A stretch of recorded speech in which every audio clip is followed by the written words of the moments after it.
le journal.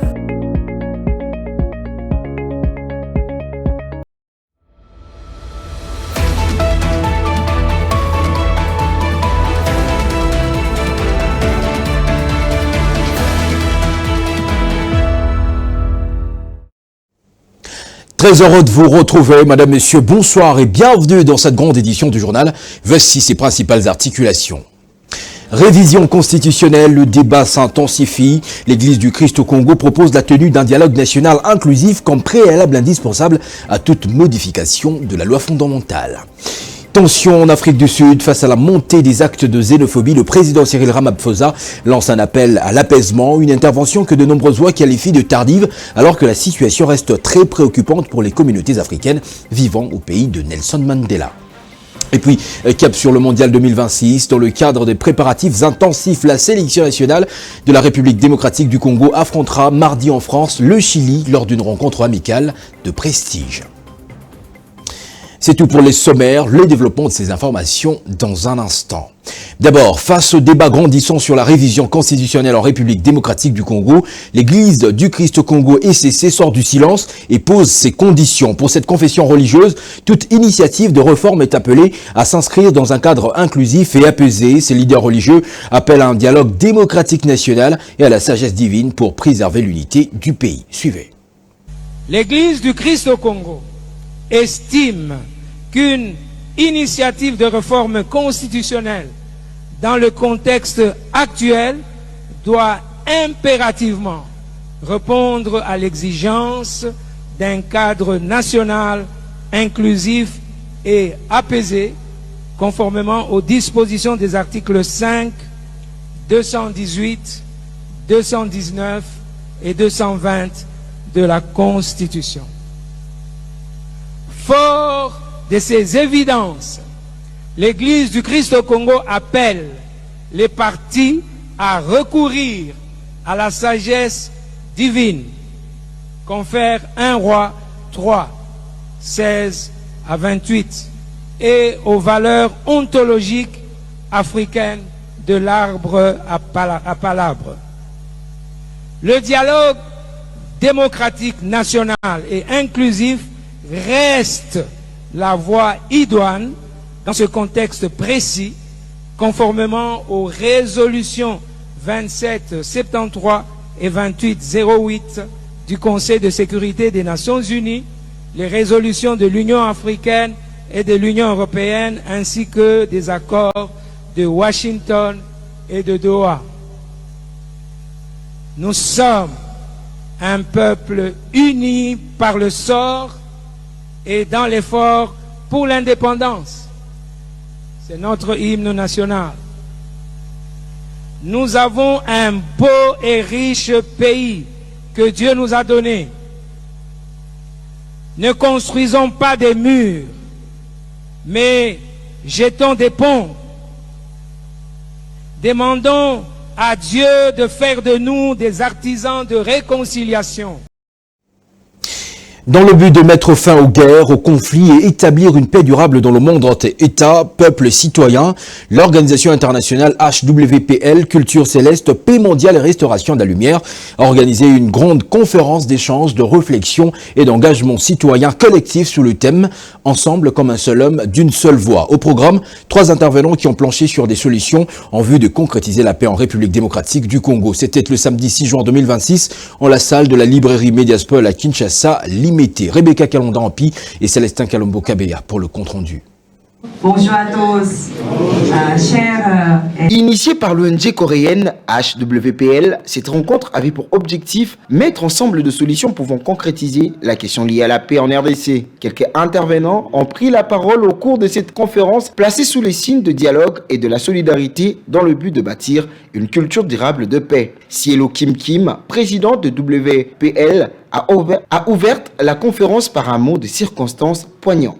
Ne pas aimer la paix, la nation et le peuple pour la cause de l'intérêt national et provoquer la guerre qui coûte la vie des jeunes, ce n'est ni la paix, ni l'amour, et ne peut devenir l'héritage pour les générations à l'avenir. Nous appelons les chefs d'État de tous les pays à signer un accord international qui est un engagement à mettre fin à toutes les guerres.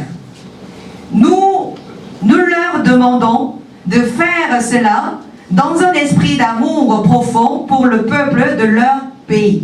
Pour clôturer, la présidente Cielo Kim a mis en lumière la mission des HWPL en RDC. Nous allons, à travers ces conférences sur la paix et la solidarité, nous allons continuer à sensibiliser les gens pour qu'ils connaissent notre ONG HWPL et qu'ils travaillent ensemble avec nous en tant qu'artisans de la paix.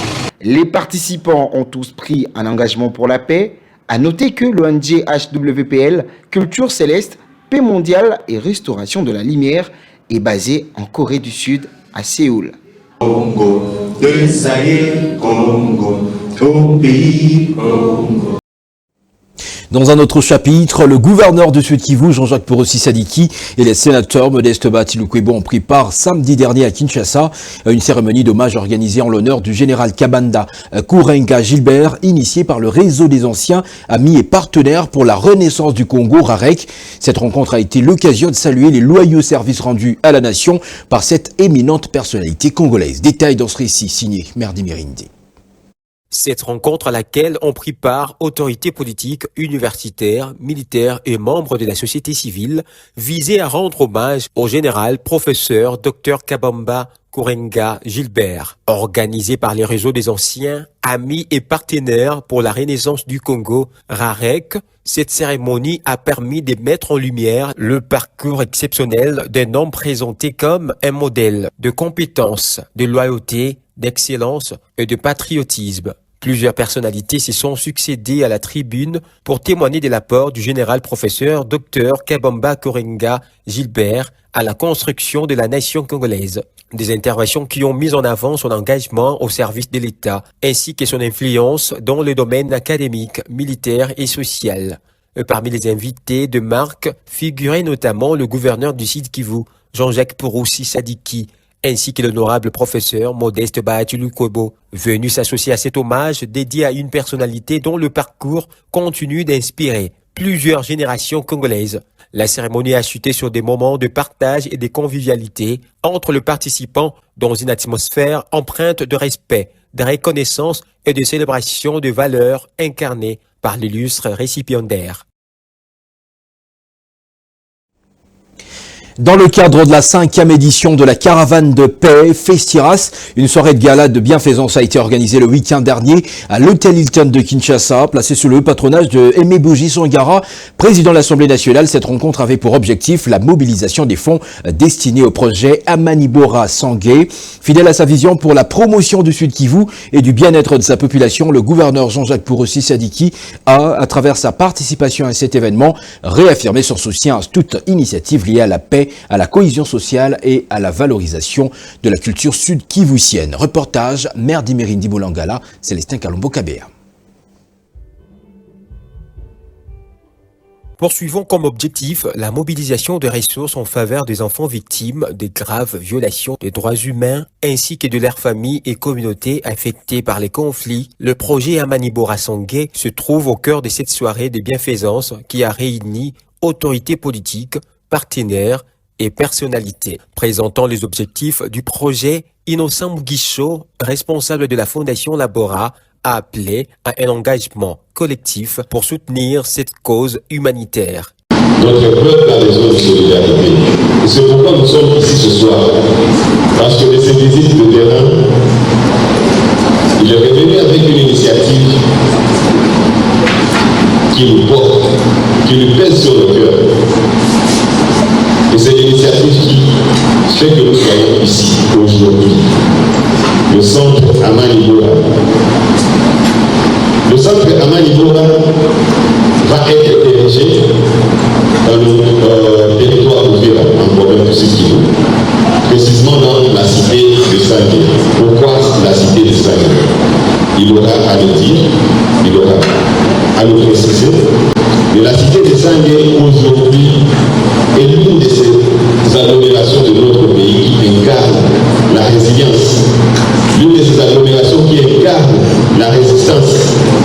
porte l'espoir de la libération de notre peuple devant ses agresseurs.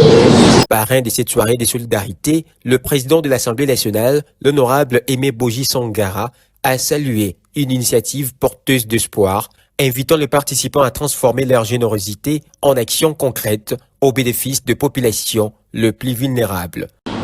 Nous sommes réunis autour d'une cause qui interpelle notre conscience collective et qui engage notre responsabilité commune. Une cause qui transcende les appartenances politiques, les convictions personnelles et les intérêts particuliers. Une cause qui nous rappelle que la grandeur d'une nation se mesure à sa capacité de protéger les plus vulnérables, de réparer l'injustice et de restaurer l'espérance là où la violence a tenté de l'anéantir. Cette soirée est un rendez-vous avec notre devoir. Un devoir envers les femmes et les enfants victimes de violences qui ont meurtri l'Est de notre pays. Chaque contribution consentie ou souscrite ce soir, et je remercie le gouverneur de province de Sud-Kivu pour avoir initié ce bel exercice de contribution. Je disais que chaque dollar qui sera donné en contribution sera demain une consultation médicale rendue à une survivante, un enfant rendu à l'école, une mère rendue à son autonomie, une communauté rendue à elle-même. Pour ce faire, je m'engage personnellement à veiller sans faille à la traçabilité, à la transparence et à la redevabilité de chaque dollar mobilisé. Présent à cette activité, le gouverneur du Sud-Kivu, Jean-Jacques Poroussi Sadiki, a également réaffirmé son engagement en faveur des communautés affectées par les conflits en initiant des actions visant à restaurer la paix et la dignité des populations. À l'issue de cette soirée de gala des bienfaisances, les organisateurs ont réussi à collecter 204 000 $ américains sur les 3 millions recherchés pour la première phase du projet Amani Borasangé, une contribution encourageante qui permettra d'amorcer la mise en œuvre de premières activités prévues en faveur.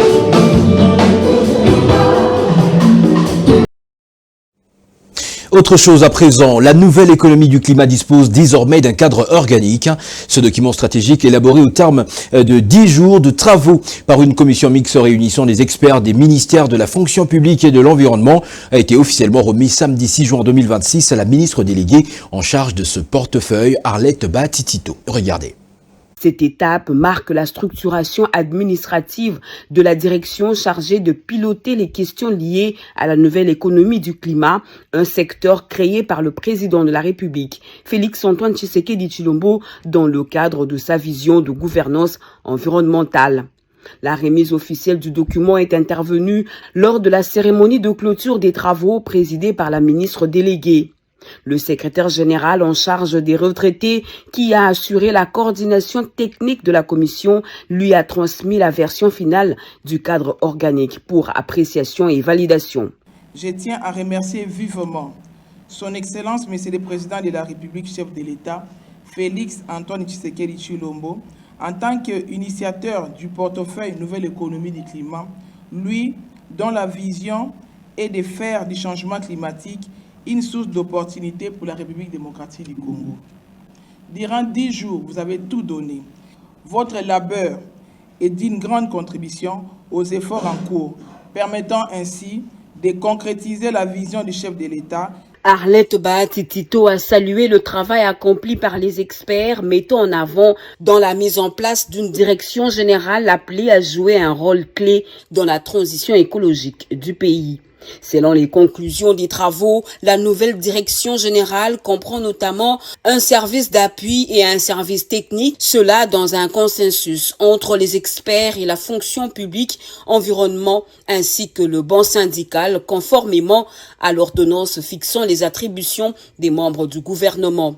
Avant de clore la cérémonie, la ministre déléguée Arlette Bahati-Tito a annoncé la tenue prochaine d'une séance officielle de signature du cadre organique sous le haut patronage du président de la République. Étape qui ouvrira la voie à la mise en œuvre effective des réformes envisagées. Parlons sport à présent. La Bra Congo, à travers sa marque Nkoi, a officialisé samedi 6 mai 2026 à Kinshasa un partenariat avec la Fédération congolaise de football association afin d'accompagner l'équipe nationale dans sa campagne internationale et fédérer tout un peuple derrière les léopards. Regardez.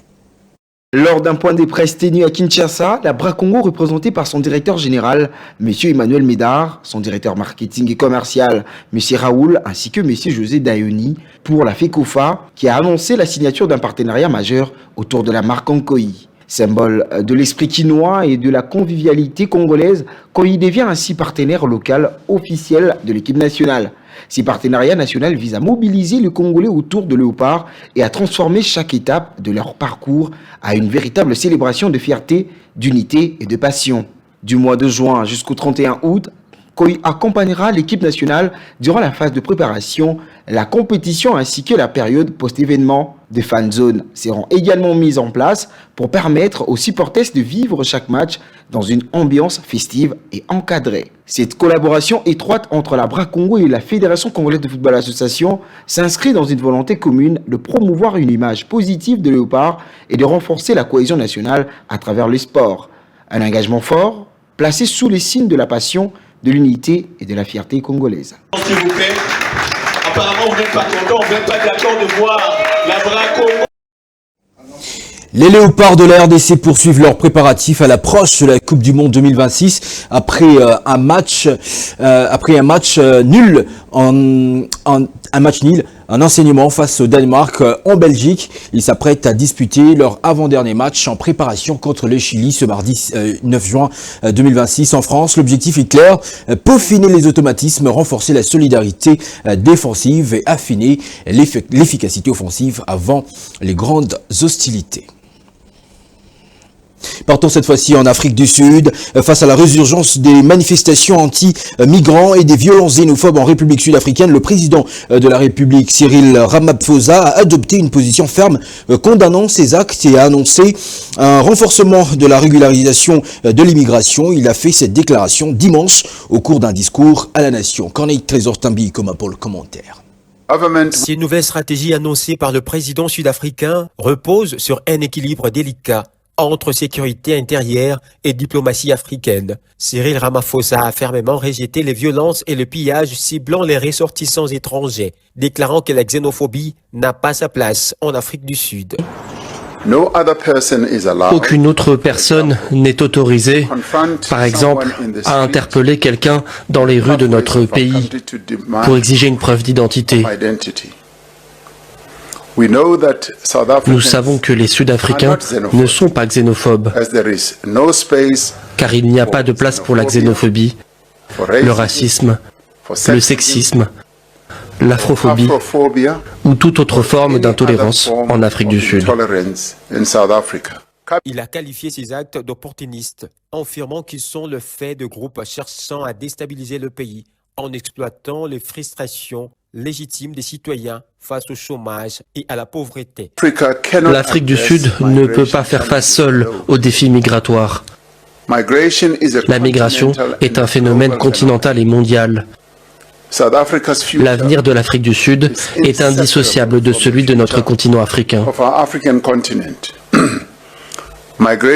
La pression migratoire ne peut pas être traitée par des mesures sécuritaires seules. Elle exige la paix là où il y a des conflits. Pour répondre aux préoccupations de la population locale, Cyril Ramaphosa a dévoilé un plan d'action visant à juguler l'immigration clandestine et à mieux encadrer la présence des travailleurs étrangers. C'est avec ces images devenues du pays de Nelson Mandela que s'achève ce journal. Je vous rappelle ses principaux titres.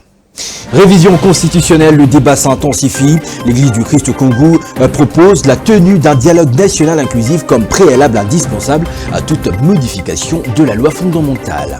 Tension en Afrique du Sud, on vient de le dire, face à la montée des actes de xénophobie, le président Cyril Ramaphosa lance un appel à l'apaisement, une intervention que de nombreuses voix qualifient de tardive, alors que la situation reste très préoccupante pour les communautés africaines vivant au pays de Nelson Mandela Madiba.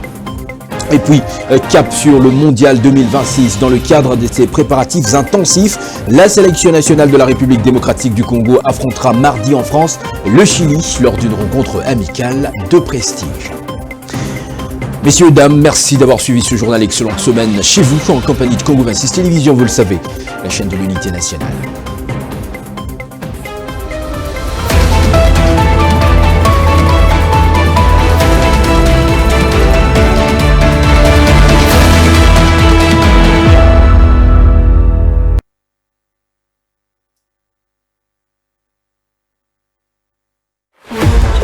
Nous devons transformer nos faiblesses et différences en opportunités substantielles